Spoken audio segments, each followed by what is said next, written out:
આજે ભક્તિ સંદેશની આ યાત્રા પહોંચી છે તાપી જિલ્લાના વાલોડ નગરમાં કે જ્યાં પૌરાણિક સમયનું એક ગણેશજીનું ધામ સ્થાપિત છે। વાલોડમાં તાપી જિલ્લાના કાંઠે નિર્મિત આશરે 360 વર્ષ જૂનું આ ધામ ગણેશ ભક્તો માટે આસ્થાનું પ્રતીક સમાન બન્યું છે।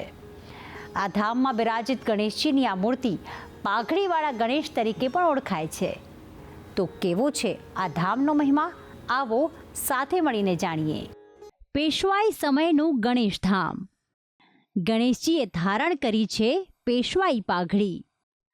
કુદરતી સૌંદર્યની વચ્ચે સ્થાપિત છે આ ધામ। વિઘ્નહર્તા દેવ એટલે ગણપતિ બાપા।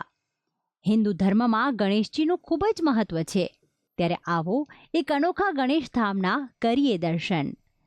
તાપી જિલ્લાના વાલોડ નગરમાં આવેલ 360 વર્ષ જૂનું આ મંદિર ગણેશ ભક્તો માટે આસ્થા અને શ્રદ્ધાના કેન્દ્ર સમાન છે। આ પ્રાચીન ગણેશ મંદિર પેશવાઈ સમયનું હોવાનું માનવામાં આવે છે।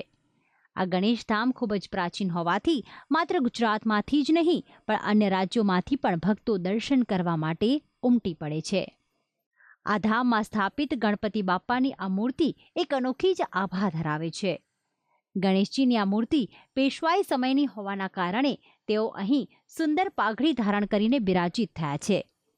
પાઘડી ધારણ કરેલી હોવાથી ભક્તો તેમને પાઘડીવાળા ગણપતિ તરીકે પણ ઓળખે છે।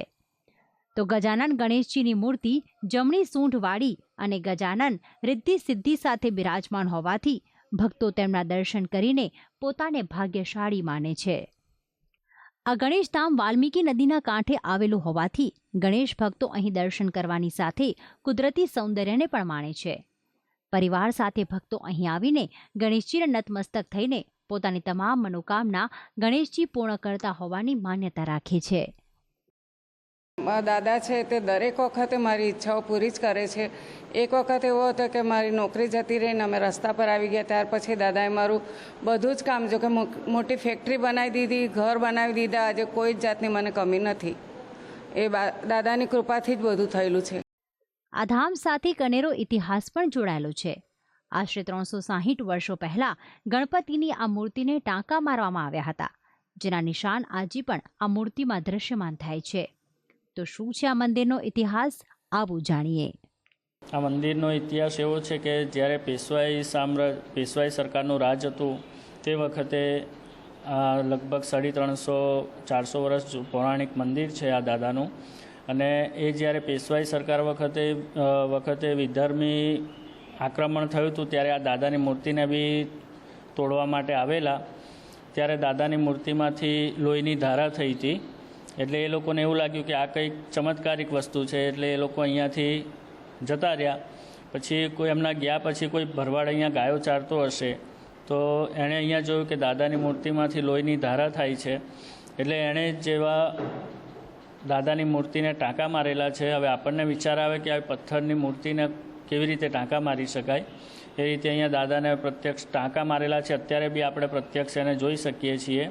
અહીં ગણેશજી સાક્ષાત બિરાજમાન હોવાથી દૂર દૂરથી પગપાળા તેમજ મંગળવાર તેમજ અંગારકી ચોથના દિવસે શ્રદ્ધાળુઓ ઉમટી પડે છે અને ભક્તો માટે ખાસ ભંડારાનું આયોજન કરવામાં આવે છે।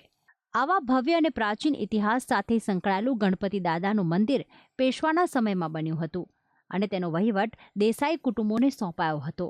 આજે પણ આ મંદિરમાં નિયમિત પૂજા અર્ચના થાય છે। રાત્રે ભગવાન ગણપતિની વિધિપૂર્વકની પૂજા કરીને ચંદ્રોદય થયા પછી પ્રસાદ ધરાવી મહાપ્રસાદ લેવાની પ્રણાલી છે। દર ચોથ કરીને ચંદ્રોદય બાદ પ્રસાદ ભોજન લેનારા એછવિયા કહેવાય છે। ઓછો કરાવવા માટે દૂર દૂરથી શ્રદ્ધાળુઓ વાલોડ પધારે છે। અહીં યુવાનોમાં પણ ગણેશજી પ્રત્યે ખૂબ જ શ્રદ્ધા છે અને કહેવાય છે કે તેમની મનોકામના પણ ગણપતિ દાદા અવશ્ય પૂરી કરે છે। તો આમ કુદરતી સૌંદર્ય વચ્ચે સ્થાપિત આ ચમત્કારિક મંદિરમાં ભક્તો દર્શન કરીને પોતાની મનોકામના પૂર્ણ કરે છે। ભક્તિ સંદેશ, સંદેશ ન્યૂઝ, તાપી।